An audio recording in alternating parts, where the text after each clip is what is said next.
लग्नानंतर होईलच प्रेम या मालिकेच्या 10 मार्चच्या भागात इथे आपण पाहत असतो की आपले जीवा आणि नंदिनी फार इथे रोमॅन्टिक झालेले असतात. तेव्हा इथे जीवा नंदिनीला म्हणत असतो, खरं तर प्रत्येक वेळेस आपल्यामध्ये कोणी ना कोणी येतं आणि जे महत्त्वाचं काम आहे ते राहूनच जातं. असं इथे म्हटल्याबरोबर नंदिनी म्हणते, कोणतं महत्त्वाचं काम? तेव्हा जीवा म्हणतो, सांगू का? असं म्हटल्याबरोबर खरं नंदिनी मुद्दामच तिथनं पळ काढते. आता तिथनं गेल्यानंतर खरं जीवा तिचा घट्ट असा हात पकडून ठेवतो. इथे छान असं बॅकग्राऊंड म्युझिक देखील लागलेलं असतं. जीव रंगला दंगला हे सॉन्ग इथे लागलेलं असतं. आता इथे जीवा म्हणत असतो, सांगू का तुला? तेव्हा नंदिनी म्हणते, सांगा की. असं म्हणून खरं तर जीवा आता तिला जवळ खेचतो.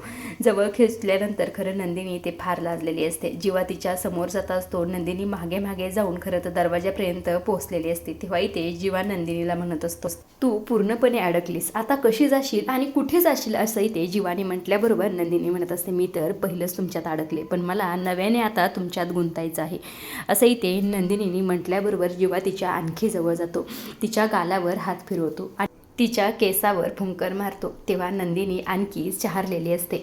तेव्हा जीवा खरं तर तिच्या जवळ गेलेला असतो. तिला किस करणारच असतो. तितक्यात खरं तर मागणं जोरजोरात दरवाजा कुणीतरी वाजवलेला असतो. तेव्हा मात्र खरं घाबरूनच नंदिनी बाजूला झालेली असते आणि ती म्हणत असते की यावेळेस कोण आला असेल? त्यावेळी खरं तर जीवा देखील म्हणतो, ही काय वेळही काय येण्याची आणि आता कोण आले तडमडायला? असं इथे जीवाने म्हटलेलं असतं. तो म्हणत असतो, कोण आहे?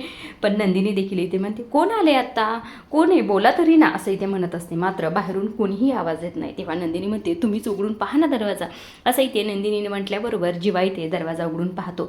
आता दरवाजा उघडून पाहता क्षणी समोर असतं असं कुणीतरी, जे खरं तर पाहून जीवा इथे फार जीवाला धक्का बसलेला असतो. आता त्यावेळेस खरं तर इकडे सीन शिफ्ट झालेला असतो. आता इथे दुसऱ्या बाजूला खरं तर आपल्या काव्याने पार्थला इथे तो फोटो फ्रेम गिफ्ट दिलेलं असतं. तेव्हा इथे खरं पारच्या डोळ्यात पाणी आलेलं असतं. तेव्हा इथे खरं तर काव्या म्हणत असते, अहो देशमुख, रडताय का? वेळेत का तुम्ही? असं म्हणून पारचे डोळे पुसत असते आणि पार्थला म्हणत असते, हे बघा आता आधीचा आपला हा फोटा होता खोलीत, मात्र तो फोटा बघा ना कसा होते त्या चेहरे आपले एकदम सिरियस, म्हणून आपल्या खोलीत आपला छान हॅपी हसरा फोटो असावा असं मला वाटलं, म्हणून मी आणलं आणि तुम्ही रडताय काय? असं इथे काव्या म्हटलेले असते. तेव्हा इथे खरं पार्थ म्हणत, सॉरी काव्या, मी परत त्या विषयावर बोलतोय, पण तो एक दिवस असा होता जेव्हा तुम्हाला आपल्या दोघांचा फोटो आपल्या रूममध्ये देखील नको होता आणि मी सुद्धा नको होतो. असं इथे पार्थने म्हटल्याबरोबर काव्या म्हणत, आता काव्या खरं तर त्याचे डोळे पुसतच म्हणते, देशमुख, ते होतं आणि हे आहे असं त्या फोटो फ्रेमकडे बघून म्हणत असते, फार तुम्ही विचार नका करू पार्थ. असं इथे त्याचे डोळे परत पुसत असते.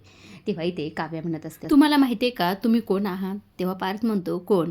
तेव्हा काव्या म्हणत असते, तुम्ही माझ्या आयुष्यातली ती पेन्सिल आहात, ज्या पेन्सिलच्या मागे खोट ट्रबल असतं. आठवतं का तुम्हाला आपण शाळेत घेऊन जायचो बघा? तेव्हा पार्थ म्हणत असतो, हो आठवते की, माझ्याकडे पण होती ती पेन्सिल, पण त्याचा आणि या गोष्टीचा काय संबंध आहे? असं इथे पार्थी म्हटल्याबरोबर काव्या म्हणत असते, आहे संबंध पार्थ, ती पेन्सिल तुम्हीच आहात. असं इथे काव्याने म्हटल्याबरोबर पार्थ म्हणत असतो की कसं काय? तेव्हा काव्या म्हणते, कारण तुम्ही माझ्या आयुष्यात येऊन सगळं दुःख खोडून काढलं पार्थ, आणि तुम्ही परत माझ्या आयुष्यात प्रेम दिलं.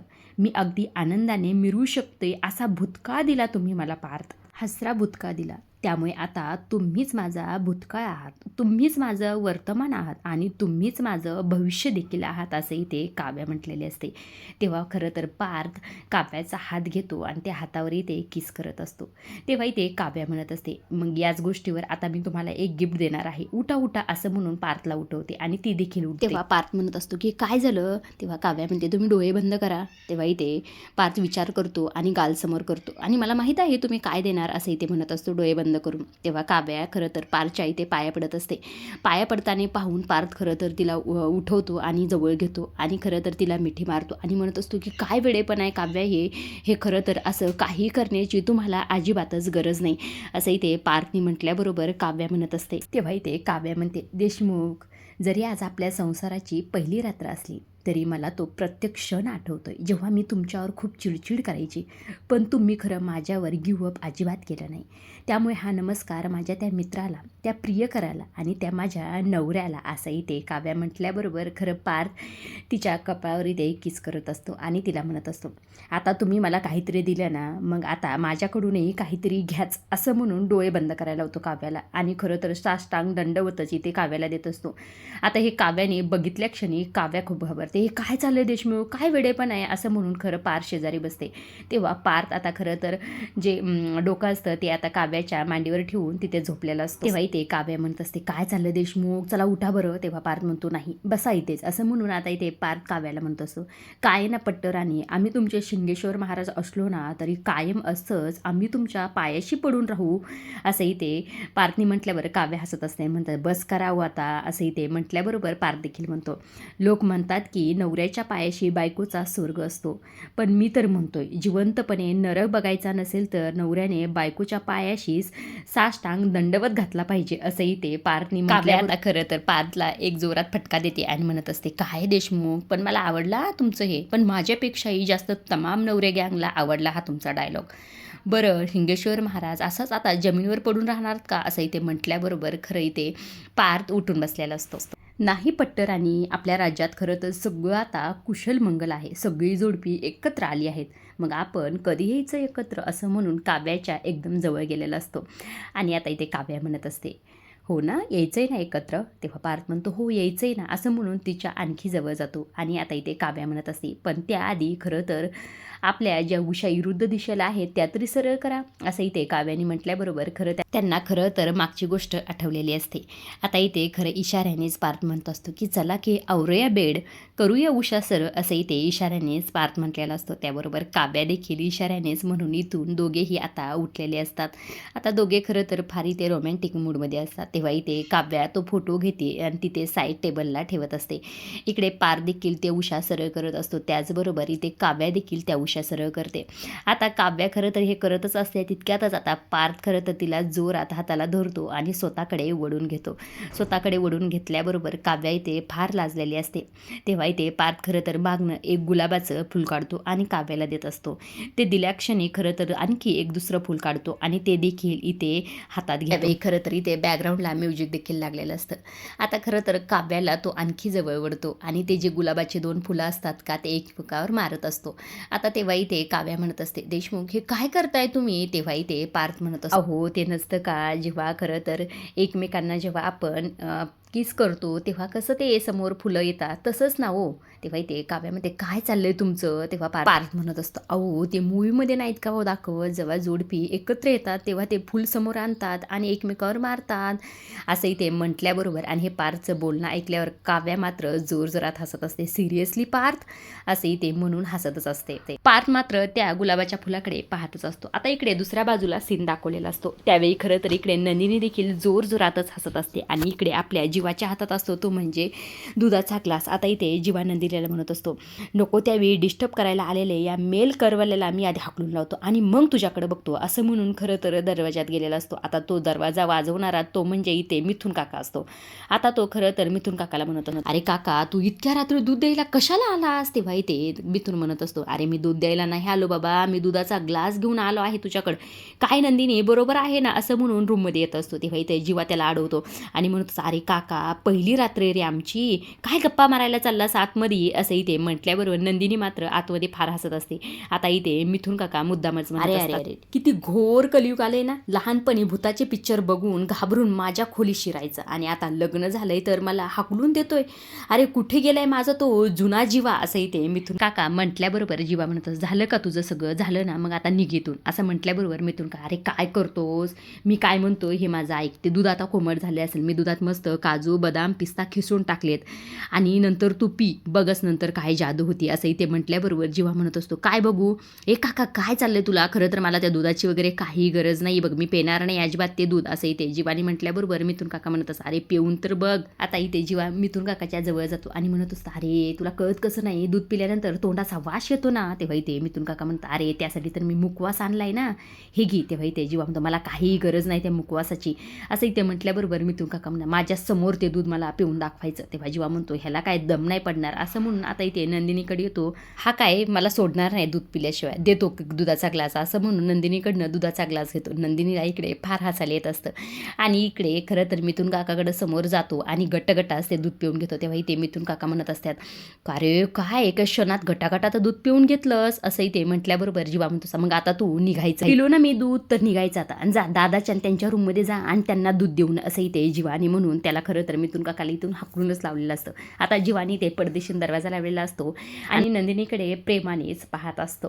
आता इकडे लगेच दुसऱ्या बाजूचा सीन दाखवलेला असतो. आता इकडे खरं तर काव्याच्या इथं सगळ्या काही उफिना जी असतात, जे काही गजरे असतात, फुलं असतात, इथे पार्थ एक एक करून काढत असतो. तेव्हा इथे काव्या म्हणत असते, देशमुख हळूवा टोचतंय मला.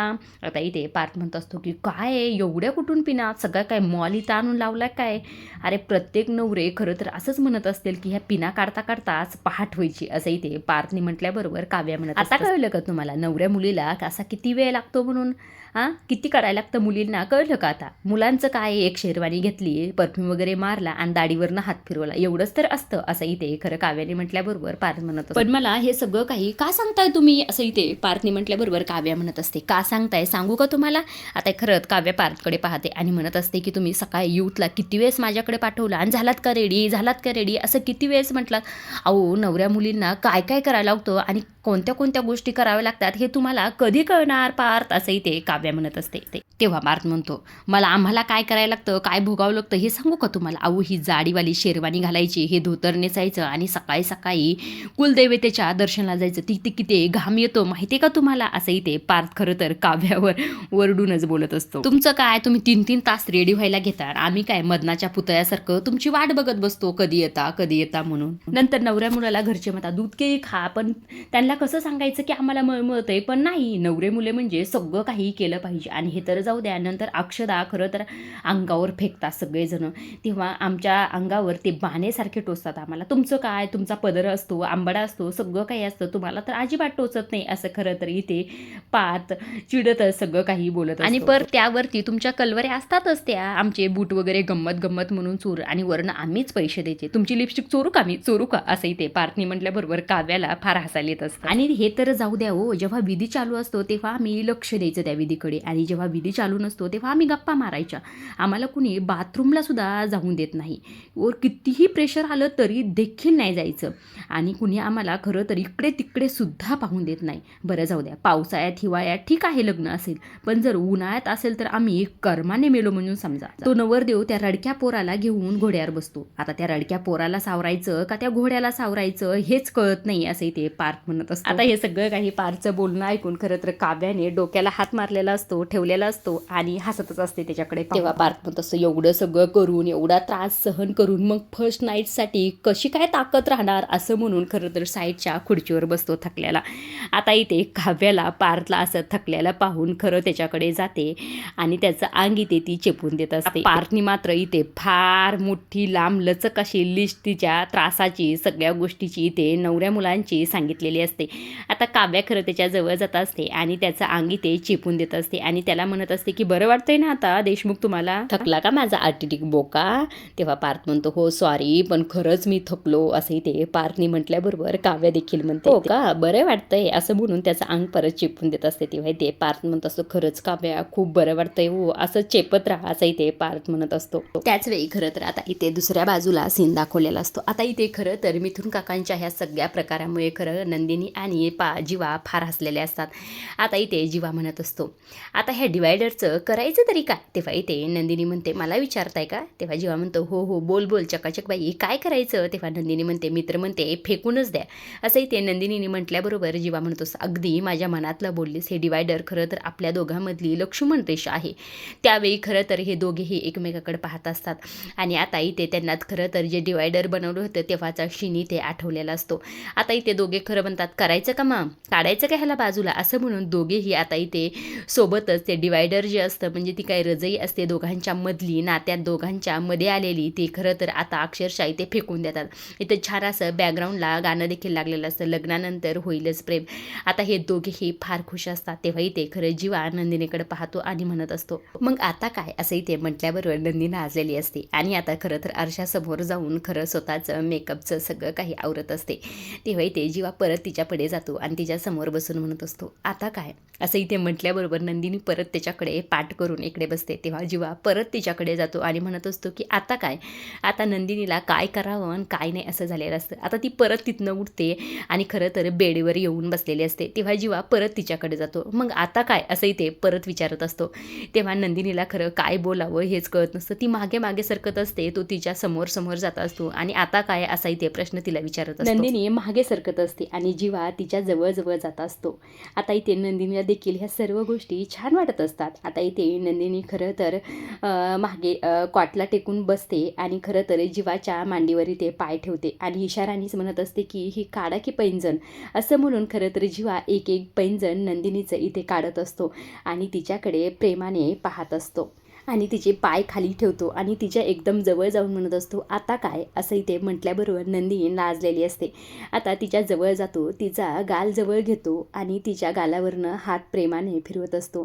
तिच्या खूप जवळ गेलेला असतो. तेव्हा त्याच्या पोटात इथे गुडगुड वाजलेलं असतं. आता हे परत आता म्हणतो काय होतंय मला. तेव्हा नंदिनी म्हणते काय झालं. तेव्हा जीवा म्हणतो नाही काही नाही झालं, म्हणून परत तिला आता इथे किस करायला जवळ गेलेला असतो आणि परत त्याच्या खरं तरी इथे पोटात वाजलेलं असतं. आता इथे जीवाला देखील कळत नाही की नेमकं हे होतंय तरी काय. तेव्हा इथे नंदिनी म्हणत असते काय झालं, का असं करताय तुम्ही. तेव्हा इथे जीवा म्हणतो नाही काही नाही झालं, असं म्हणून खरं इथे पोट पकडूनच बसलेला असतो. आता खरं तर हे सर्व काही मिथून काकाने मुद्दामच केलेलं आहे. यात काही रम्याचा गेम आहे हे तर आपल्याला आणखी कळलेलं नाही. आता इथे मिथून काकाने जीवाला त्रास देण्यासाठी देखील केला असावा असं इथे अंदाज आहे. आता हे सगळा काही प्रकार होत असतो, मात्र नंदिनीला याच्यातलं काही कळत नसतं. तेव्हा नंदिनी म्हणते फॉर अ चेंज मी येऊ का तुमच्याजवळ. तेव्हा जीवा म्हणतो हो हो ये, असं म्हणून नंदिनी त्याच्या जवळ येते, मात्र परत त्याच्या इथे पोटात वाजलेलं असतं. तेव्हा इथे जीवा म्हणत असतो मी काय करतो, मी आत्ता जातो आणि आत्ता येतो, असं इथे म्हटल्याबरोबर नंदिनीला हसायला येतं. कारण की नंदिनीला जीवा असं का करत असेल असा तिला खरं तर इथे प्रश्न पडलेला असतो. आता जीवा इथे खरं तर धावतच गेलेला असतो वॉशरूमला. आजच्या पुरतं एवढंच. पुढील भागात खरं तर हा सीन परत दाखवलेला आहे. आता इथे खरं तर वॉशरूमला जाऊन जीवा थाकलेला असतो. त्यामुळे खरं तर तो आता इथे शांत नंदिनीच्या मिठी झोपलेला असतो. आता इथे जीवा खरं तर तिला सॉरी म्हणत असतो. नंदिनी म्हणत असते की इट्स ओके, तुम्ही थकलात ना, ठीक आहे जाऊ द्या. आता हे दोघे मनाने तर एकत्र झालेले असतात, मात्र शरीराने एकत्र कधी होतात हे आपल्याला पाहायलाच मिळेल. त्याचसारखं खरं तर आता इकडे दुसऱ्या बाजूला देखील झालेलं असतं. इकडे देखील खरं इथे पार झोपलेलं असतो. त्यांनी देखील इथे काव्याला हात दिलेला असतो आणि तिला देखील जवळ मिठी झोपवलेलं असतं. म्हणजे यांची रात्र देखील अशीच झालेली आहे. कारण की जीवांसोबत असा काही प्रँक झालेला आहे, त्यामुळे खरं तरी ते पारसोबत देखील असंच काहीतरी झालं असेल इथे असा अंदाज आहे. त्यामुळेच हे असे झोपलेले आहेत. आता हे एकत्र कधी येतात हे पाहण्यासारखंच आहे. आजच्या पुरतं एवढंच. पुढील भाग पाहिला आणि अशा डेली मालिकेच्या अपडेट जर तुम्हाला जाणून घ्यायला आवडत असतील तर आपल्या चॅनलला जरूर सबस्क्राईब करा आणि हे मिथून काकांनी केलेलं आहे का रम्याने केलं आहे हे देखील कमेंट करून सांगायला विसरू नका.